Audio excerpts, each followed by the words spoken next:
motherfucking money, nigga, believe that. Gotta make this money, man. Gotta make this money, bump my elbow anywhere till I die. Big money, this money, man. Gotta make this money, bump my elbow anywhere.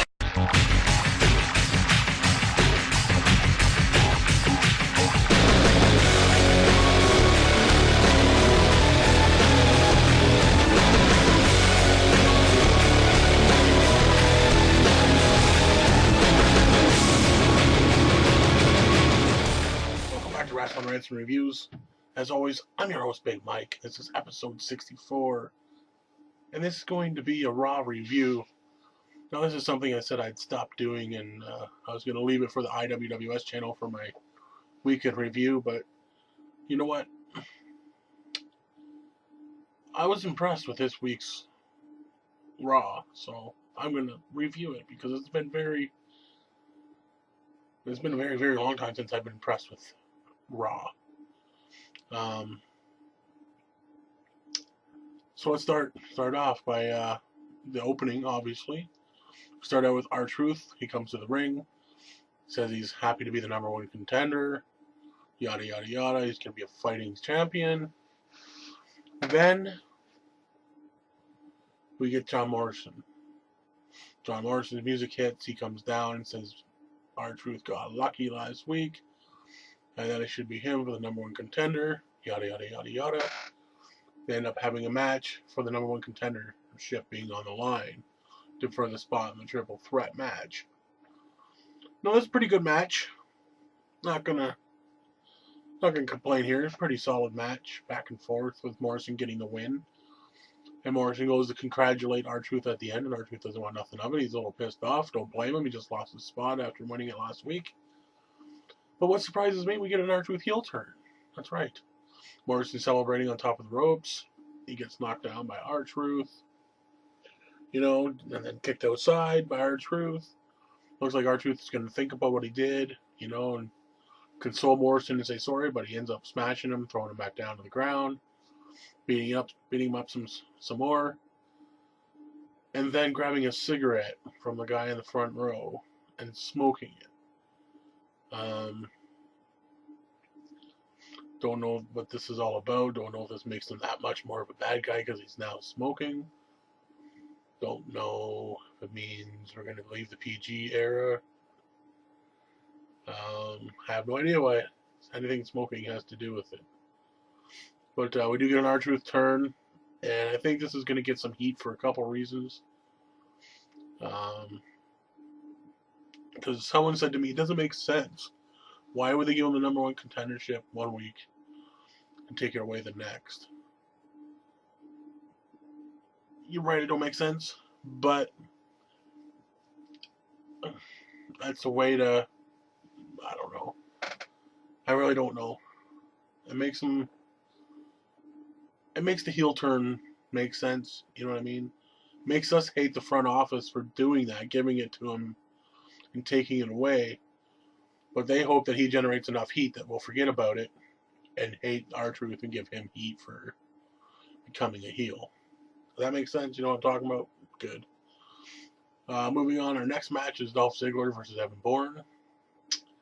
Dolph sporting a new look. His long, greasy blonde hair is gone. He's got his short brown hair now. And he gets the win over Evan Bourne. And a pretty good match. The ending was pretty decent. Evan Bourne goes to the Shooting Star Press, calls an audible, because he obviously seen Dolph moving around or something, but he lands on his feet only to get the zigzag, and Dolph wins. Now, a lot of people are saying they like the change in Dolph Ziggler because he lost the blonde hair, etc. But myself, that was a standout. He looked like somebody different. Now he looks like everybody else. He looks no different than Orton. Other than his tights, yes, yada yada yada. Obviously the obvious features, but you know what? That's what's wrong with the WWE. Everybody's cut out of the same mold. They're jacked, short brown hair, yada yada yada. I don't know. But anyways, we won't go into that. That's a different rant for another time. What do we get after this? We get The Miz. Is it The Miz? So The Miz's turn to come out. Miz comes out. He's pissed off that Morrison's in there as a three-way now because it ruins his momentum because he was ready to fight R-Truth and John Cena. And he doesn't like the fact that it's going to be a triple threat. He doesn't like the fact that it's in a steel cage. Because while he's pinning somebody, somebody could go over the top. While he's going over the top, somebody could pin somebody. So he doesn't like that. And he's out there. And next thing you know, we get Sin Cara. Sin Cara comes out.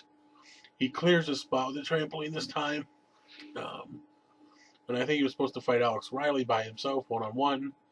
And Sin Cara got a huge pop. Well, not huge, but he got a good pop. And out comes Cena. And Cena got booed. And I think it turns into a tag, what it does. It's Sin Cara and Cena versus Alex Riley and The Miz. And I think it should have been Sin Cara because he got a nice pop by himself. He didn't need to rub shoulders with John Cena to get over. Cena got booed, if anything, so I don't know. But, they are shove Cena down our throats, make him look like he's putting everybody over, which he's not. You'll see John Cena on Twitter putting everybody over. Oh, Zack Ryder's awesome. Check out The True Long Island Nice Story or whatever it's called. Check it out. But in reality, behind the scenes, you should be saying, hey, why isn't Zack Ryder on TV? But anyways, that's somewhere for here nor there. Another story, another time. Anyways, your winners are Sin Cara and John Cena over Miz and Riley. We get a package showing of Edge. We're told that Del Rio is going to have a retirement party for Edge on SmackDown. Then we're also told that Edge is going to be on SmackDown because he's obviously finishing his obligations to the European tour, which was cool of him because he didn't have to do that, but he's doing it. We have Eve and Nikki Bella. Nothing to write home about. Eve gets the victory. We have Michael Cole at the end of the match saying we're going to witness something very special. Come back from the commercial, and he announces Jack Swagger to come down, and Swagger says Michael Cole is going to be now knighted by the Queen of England. We have the Queen of England. She comes down and she knights Michael Cole. And this goes on, for the set up the tag match for Extreme Rules. Michael Cole wants them to come in and kiss his feet, being Jerry Lawler and Jim Ross. Because Jim Ross is on commentary again this week. And Michael Cole's got a huge case of athlete's foot. And it looks pretty nasty. They did a good job on the makeup. Swagger goes outside to beat up the King. JR comes in, takes his jacket off, refuses to kiss his foot. Swagger comes in, puts the ankle lock on JR. JR has forced that to kiss the foot. What else do we have? We have Sheamus versus Santino. Nothing's not a great match, nothing to be unexpected here. Sheamus with the win with the big huge bro kick. Looked like he kicked Santino's head right off. We also tonight we had a promo for Awesome Kong again. It was stated earlier that her name's going to be Karma. Basically the same video as last week, except for this time it was a colored doll with black hair, and she tore the legs off. We reminded throughout the night that the draft is next week. And the main event for tonight is CM Punk versus Orton. Nexus is banned from ringside. Orton gets the victory, and which was a pretty good main event. These two have been tearing it up for a long time. I just wish Punk would have got the victory. Orton gets the victory. Nexus comes out. They beat up Orton. CM Punk goes the punt. Orton gives him an RKO and escapes. And that's the end of Monday Night Raw. So with all that being said, doesn't sound like a lot went on. A lot of people were like, oh, this Raw sucked. It was boring. I call it boring, but I call it good because there wasn't so much fucking bullshit. There was an R-Truth promo, a Miz promo, I guess you can say. Cole's crap. And that's it. And then five matches and an Awesome Kong vignette. You know, I don't know. I thought it was good.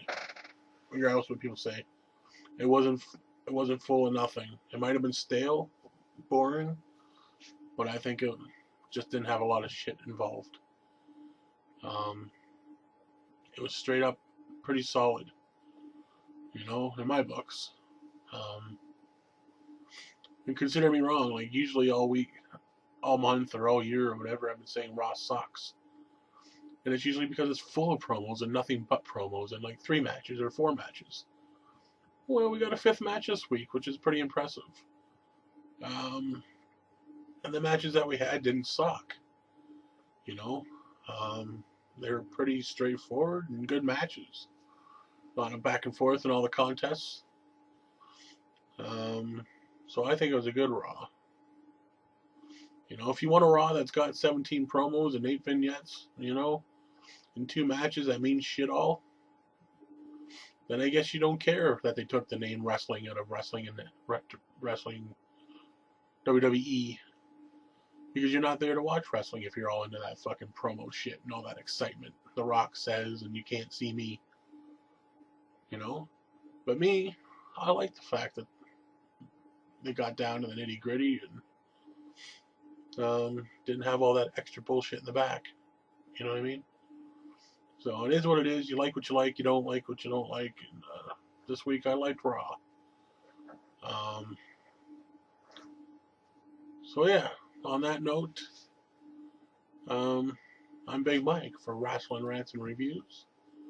And we'll see you Friday for on the IWWS channel, that's for sure. That's the only thing I know I'm going to be doing next for the weekend review. So check it out, the IWWS, THEIWWS. Check it out. A lot of good people there. And I want to give another plug to what's Twisted Dreams, Twisted X Dreams.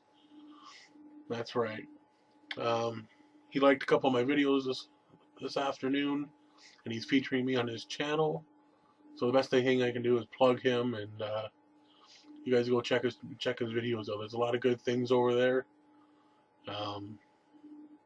It's not wrestling related. Well, there's some wrestling related videos, obviously mine, and there's a Mick Foley one, etc. But check it out, some good stuff. Some hard hitting stuff actually. So check it out, Twisted X Dreams. I'll leave it down here in the description box so you can just click a link. And don't forget to subscribe, like or dislike. Either way, thumbs up, thumbs down. Comment. Tell your friends. Add me as a friend. Do all that good stuff. And we'll see you next time for Wrestling Rants and Reviews.